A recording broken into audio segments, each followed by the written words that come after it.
Hi friends, నేను మీ Shivaram Prasad. Welcome to my channel. ఈరోజు మనం డిస్కస్ చేయబోయే టాపిక్ ఏంటంటే, మీరు విజయవాడలో కానీ లేదా చుట్టుపక్కల కానీ మీరు ఇల్లు కానీ double bedroom are triple bedroom లేదా ఏదైనా ప్రాపర్టీ కొందాం అనుకుంటున్నారా? అయితే ఈ సూచనలు మీకోసమేనండి. ఇప్పుడు మీరు కొనబోయే ప్రాపర్టీకి ప్రాపర్ డాక్యుమెంటేషన్ ఉందా లేదా చెక్ చేసుకోండి. అలాగే ఈసీ చెక్ చేసుకోండి. ఏమైనా అప్పులు కానీ ఏమైనా ప్రాపర్టీ మీద ఏమైనా మార్టిగేజ్ కానీ ఏమైనా ఉంటే తెలుస్తుంది.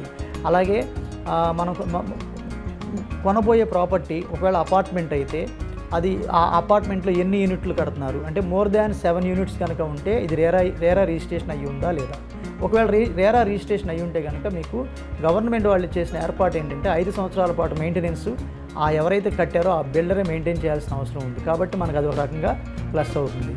అలాగే దాంట్లో మెయింటెనెన్స్ ఎంత, తర్వాత కార్ పార్కింగ్ ఉందా లేదా. కార్ పార్కింగ్ ఉంటే మనకి ఇండివిజువల్ కార్ పార్కింగా లేదంటే ముందు కారు తీస్తే వెనకాల కారు తీయాలి, ఇలాంటి ఏమైనా కండిషన్ ఉందా. తర్వాత వాచ్మెన్ ఫెసిలిటీ ఉందా, లిఫ్ట్ ఉందా, ఇవన్నీ మనం ఎలాగో చూసుకుంటాం ఫెసిలిటీస్. ఇవన్నీ నేను చెప్పబోయే సూచనలు ఏంటంటే, బిల్డర్ రెప్యుటేషన్ ఏంటి అంటే మనకి సర్వీస్ ఎలా ఇస్తారు, అలాగే మనకు quality of construction material A construction A quality of material వాడారు. సో అవన్నీ మీరు దృష్టిలో పెట్టుకొని మీరు నిర్ణయం తీసుకోవాల్సిన అవసరం ఉంటుంది. అలాగే అమ్మేవాళ్ళు ₹1 ఎక్కువ అమ్ముకోవాలనుకుంటారు, కొనేవాళ్ళు ₹1 తక్కువ కొనుక్కోవాలనుకుంటారు. కాబట్టి మనం పెడుతున్న రూపాయికి అది విలువకు తగినంత అమౌంట్ పెడుతున్నామా, దానికి తగ్గట్టు అపార్ట్మెంట్ కొంటున్నామా, దానికి తగ్గట్టు ప్రాపర్టీ కొంటున్నామా, లేదా ఎక్కువ అమౌంట్ పెడుతున్నామని మీకు ఫీలింగ్ ఉందా. ఇలాంటి సిచ్యుయేషన్స్లో మీకు సరైన సలహా ఇవ్వడానికి కరెక్ట్ ఒపీనియన్ ఇచ్చేది రియల్ ఎస్టేట్లో ఉన్న ఎక్స్పర్ట్స్. కాబట్టి వాళ్ళ ఒపీనియన్ తీసుకోండి.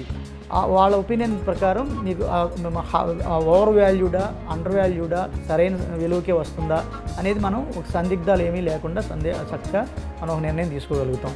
అలాగే మీరు విజయవాడలో కానీ చుట్టుపక్కల కానీ ఇండివిజువల్ హౌసెస్ కావచ్చు, లేదా అపార్ట్మెంట్లో double bedroom triple bedroom flats కావచ్చు, గ్రూప్ హౌస్లో double bedroom triple bedroom flats కావచ్చు, లేదా ఇల్లు కట్టుకోవడానికి సిద్ధంగా ఏదైనా ఉన్న ల్యాండ్ కావచ్చు, లేదా ప్యూర్ ఇన్వెస్ట్మెంట్ కోసం వెల్త్ క్రియేషన్ కోసం అంటే ఫ్యూచర్లో ఈ డబ్బును సంపదను పెంచుకునే విధంగా వెల్త్ క్రియేషన్ ప్లాన్లో ఏమైనా ఇన్వెస్ట్ చేయబోతున్నారా.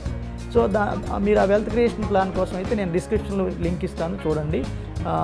తర్వాత మీరు ఒకవేళ మీరు కొనబోయే ప్రాపర్టీ మీరు డీల్కి వెళ్ళే ముందు సిట్టింగ్కి వెళ్ళే ముందు ఇవన్నీ మీరు పరిగణలో తీసుకోగలిగితే మీకు ఇది హెల్ప్ అవుతుందని నేను భావిస్తున్నాను.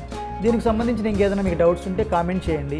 తర్వాత ఒకవేళ మీకు కావాల్సిన ప్రాపర్టీ ఇలా కావాలండి, ఇది ఇంత బడ్జెట్లో కావాలి, ఈ ఏరియాలో కావాలి అని చెప్పి మీరు ఏమైనా రిక్వైర్మెంట్స్ నాకు ఈ స్క్రీన్ మీద కనపడుతున్న నంబర్లకు పెట్టగలిగితే మా టీం అంతా మీరు చేయాల్సిన సెర్చెస్ అన్నీ మా టీం చేసి పెడుతుంది. ఎందుకంటే ఫింగర్ టిప్స్లో వాళ్ళకి లొకేషను ఏరియా వైజ్గా మొత్తం తెలుస్తుంది కాబట్టి వాళ్ళు మీకు హెల్ప్ చేయగలుగుతారు.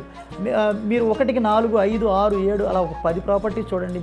మీకు బాగా ఇది చాలా బాగుంది కదా అనిపించిన ప్రాపర్టీని మాత్రమే మీరు సిట్టింగ్కి వెళ్ళగలుగుతారు. మీకు ఈ విషయంలో ఇంకేమైనా సందేహాలు ఉంటే కామెంట్ చేయండి. అలాగే వర్కింగ్ అవర్స్లో కాల్ చేసి మా ఒపీనియన్ తీసుకోవడానికి మేము ఎనీ టైం మీకు సర్వీస్లో ఉంటాం కాబట్టి మేము స్పందిస్తాం. అలాగే మీ రిక్వైర్మెంట్స్ అన్నీ ఈ స్క్రీన్ మీద మీకు కనబడుతున్న నంబర్కి వాట్సాప్ చేయండి.